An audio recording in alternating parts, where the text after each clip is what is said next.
నమస్కారం. సరికుప్పల నాగేశ్వర గారు, చాలా సంతోషం మన వేటు న్యూస్ కాంక్లేవ్ కార్యక్రమానికి ఇచ్చేసి మీ అమూల్యమైన సలహాలు అభిప్రాయాలు పంచుకోబోతున్నారు. మరి ఈ సందర్భంగా మిమ్మల్ని మీరు పరిచయం చేసుకోవాలంటే మన ఉభయ తెలుగు రాష్ట్రాల ప్రజలకు ఏ విధంగా పరిచయం చేసుకుంటారు? ముందుగా అందరికీ నమస్కారం. ప్రత్యేకంగా వేటు న్యూస్ ప్రేక్షకులందరికీ నమస్కారాలు తెలియజేస్తున్నాను. నా పేరు సరికుప్పల నాగేశ్వరరావు. నేను జనసేన పార్టీ ఉమ్మడి నల్గొండ జిల్లా అధ్యక్షుడిగా ఉన్నాను. అదేవిధంగా హుజూర్నగర్ నియోజకవర్గ ఇన్ఛార్జ్గా ఉన్నాను. గత మున్సిపల్ ఎన్నికల్లో, తెలంగాణ వ్యాప్తంగా జరిగిన మున్సిపల్ ఎన్నికల్లో జనసేన పార్టీ నుంచి గెలిచిన ఏకైక కౌన్సిలర్గా కూడా ఉన్నాను. నా భార్య విజయలక్ష్మి గారిని నిలబెట్టేసి ఆ మున్సిపల్ ఎన్నికల్లో నేరేడు చెర్ల నుంచి 14వ వార్డులో విజయం సాధించిన వ్యక్తిగా ఉన్నాను. జనసేన పార్టీ తెలంగాణలో కూడా ఉంది. తెలంగాణలో ఉండి గెలిచి మా పవన్ కళ్యాణ్ గారికి గిఫ్ట్ ఇచ్చినట్టుగా భావిస్తున్నాను. ఈ విధంగా తెలంగాణ వైపు పవన్ కళ్యాణ్ గారి అడుగులు ఈ విధంగా పడతాయని, తెలంగాణలో కూడా జనసేన ఇక్కడి నుంచి భారీగా ముందంజలో ఉంటుందని తెలియజేస్తున్నాను. రాబోయే 10 ఏళ్లలో తెలంగాణ అభివృద్ధి ఏ విధంగా సాధించాలని మీరు కలలుగంటున్నారు? మీ ఆశయాలు ఏంటి? ప్రజలకు ఏ విధంగా సేవలు అందించాలని అనుకుంటున్నారు? తప్పకుండా తెలంగాణ అనేది మనకున్న వరం హైదరాబాద్ అండి. ఈ హైదరాబాద్లో మనం మామూలుగా చూసుకుంటే ఈ ప్రపంచవ్యాప్తంగా ఉన్న జనాలు వివిధ, యాక్చువల్గా ఒక క్యాపిటల్ సిటీ అంటే, స్టేట్లో ఉన్న క్యాపిటల్ సిటీ అంటే ఆ చుట్టూ ఉన్న జిల్లాలు ఆ పక్క రాష్ట్రాల వరకే ఉంటాయి.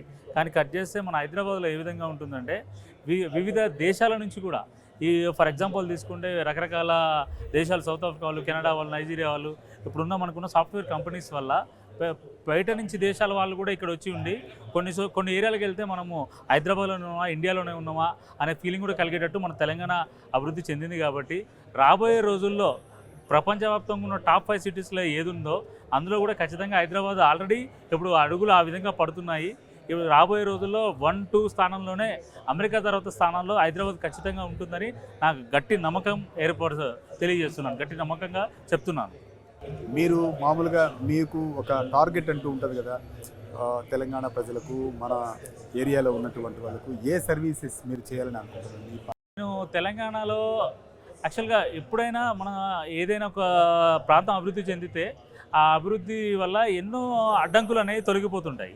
ఏది మన దోపిడీలు, దొంగతనాలు, హత్యలు, మానభంగాలు ఇవన్నీ ముందు ఆ ప్రాంతం అభివృద్ధి చెందితే వాళ్ళందరి ఫోకస్ కూడా కంపెనీలు పెట్టాలా, ఇంకొక పెద్దగా ఏం చేయాలి, ఒకళ్ళు మించిన ఒకళ్ళు ఏ విధంగా ఎదగాలి, డెవలప్మెంట్ ఏ విధంగా ఉంది, మనం ప్రపంచానికి దిక్సూచిగా ఏ విధంగా అవ్వాలి అనే దృక్పథంతో ఉంటాయి.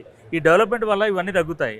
కానీ కొన్నిసార్లు ఏం జరుగుతుందంటే యువత చాలా సందర్భాల్లో ఈసారి చాలా మంచి వైపే వెళ్తున్నారు. ఎందుకంటే వాళ్ళ వాల్యూస్ తెలుసుకుంటున్నారు, మంచిగా తెలుసుకుంటున్నారు. కానీ ఎక్కడో ఒక మూల కొన్ని పర్సంటేజ్ ఒక చెడు వ్యసనాలకు ఏ విధంగా అయితే, నేను ఇంకొక విషయం కూడా చెప్పదలుచుకున్నాను. నేను యాంటీ నారోట్రిక్స్, ఈ యాంటీ డ్రగ్ సోల్జర్గా కూడా ఉన్నాను. ఈ మన తెలంగాణ గవర్నమెంట్ ఏదైతే ఇప్పుడు ఫైట్ చేస్తుందో ఆ విధంగా ఉన్నాను. చాలామంది, సుమారు ఒక 10,000 మంది స్టూడెంట్స్కి నేను వీటిపై క్లాసెస్, అవగాహన కూడా కల్పించాను. డ్రగ్స్ బారిన పడకుండా ఉండే డ్రగ్స్ ఎందుకు వాళ్ళు గురి అవుతున్నారంటే వాళ్ళకి తెలియజెప్పేవారు లేక, ముందు పేరెంట్స్ కూడా వాళ్ళకి టైం ఇవ్వాలి. చుట్టూ ఉన్న వాళ్ళు కూడా, కొంతమంది ఏంటంటే మనం అనుకుంటాం వాళ్ళకి అన్నీ తెలుసు అనుకుంటాం. కొంతమంది చెప్తే వింటారు, కొంతమంది చూస్తే వింటారు, కొంతమంది అనుభవిస్తే ఆ విషయం తెలుసుకుంటారు. కానీ చెప్పడం మన విధిగా, మనం ఒక 1000 మందికి చెప్పినా కూడా అందులో ఒక 5గురిని మార్చినా, 10 మందిని మార్చినా ఆ దేశానికి ఎంతో ఉపయోగపడవచ్చు.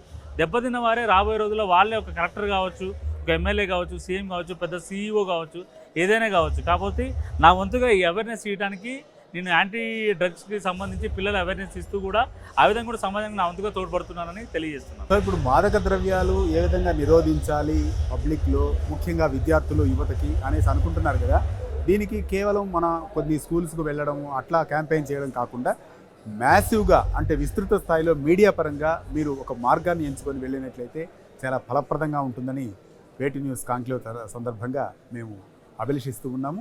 ఆ విధంగా మీ యొక్క సర్వీసెస్ తెలంగాణ ప్రజలకు, ముఖ్యంగా యువతకు, విద్యార్థులకు ఇది ఉపయోగపడాలని, వారు మాదక ద్రవ్యాల నుంచి వీలైనంత వరకు దూరంగా ఉండాలని, మీరు మీ యొక్క సర్వీసెస్ వాళ్ళకు ఆ విధంగా చేరాలని మేము మనస్ఫూర్తిగా కోరుకుంటుంది వేటు న్యూస్ కాంక్లేవ్. ఈ సందర్భంగా మీ యొక్క అభిప్రాయాలు మాతో షేర్ చేసుకున్నందుకు చాలా ధన్యవాదాలు తెలియజేస్తుంది వేటు న్యూస్ కాంక్లేవ్. Thank you. ఈ వేటు న్యూస్ కూడా ఇంత పెద్ద కార్యక్రమం నిర్వహించడం, వేటు న్యూస్ అంటే యాక్చువల్గా మీడియా అంటే ఒక 4th పిల్లర్గా ఉంటుంది స్టేట్కి. ఒకప్పుడు మనం తెల్లారి పేపర్ చూడాలి, లేదా జరిగినది టీవీ కోసం వెతకాలి. ఇప్పుడు అది కాకుండా మనం మాట్లాడుతున్న సమయంలోనే ఫోన్లో వచ్చేస్తుంది. ఈ విధంగా ఇంత కష్టపడుతున్న వేటి న్యూస్ యాజమాన్యానికి, టీంకి, సిబ్బందికి, ప్రతి ఒక్కరికి కూడా ప్రత్యేక కృతజ్ఞతలు తెలియజేస్తున్నాను. ఇంకొకటి, ఏదో ఫోన్లో యాప్ అంటే ఏదో ఫేక్ ప్రచారాలు ఉంటాయిలే అనుకుంటాం, కానీ ఆ విధంగా లేదు. వేటి న్యూస్ ఎట్లా ఉంది అంటే ఖచ్చితంగా వాళ్ళు నిజమైతేనే ప్రసారం చేస్తున్నారు. నిజం కాకపోతే ఇది ఫేక్ న్యూస్ నమ్మొద్దని ప్రజలకి అవగాహన కూడా కల్పిస్తున్నారు. కాబట్టి ఈ విషయంలో వేటి న్యూస్ కూడా నా ప్రత్యేక ధన్యవాదాలు తెలియజేస్తున్నాను. ఈ కష్టపడుతున్న ప్రతి టీం ఈరోజు చూస్తున్నాను. నేను వేటి న్యూస్ అంటే చాలా చిన్న యాప్ అని అనుకున్నాను కదా, బట్ ఈ కాంట్లోకి వచ్చిన తర్వాత ఇంతమంది కష్టం, ఇంతమంది చూసిన తర్వాత మీ అందరినీ అభినందించకుండా ఉండలేకపోతున్నాను. నా తరపున, మా జనసేన పార్టీ తరపున, అందరి తరపున వేటి న్యూస్కి ప్రత్యేక కృతజ్ఞతలు తెలియజేస్తున్నాను. Thank you.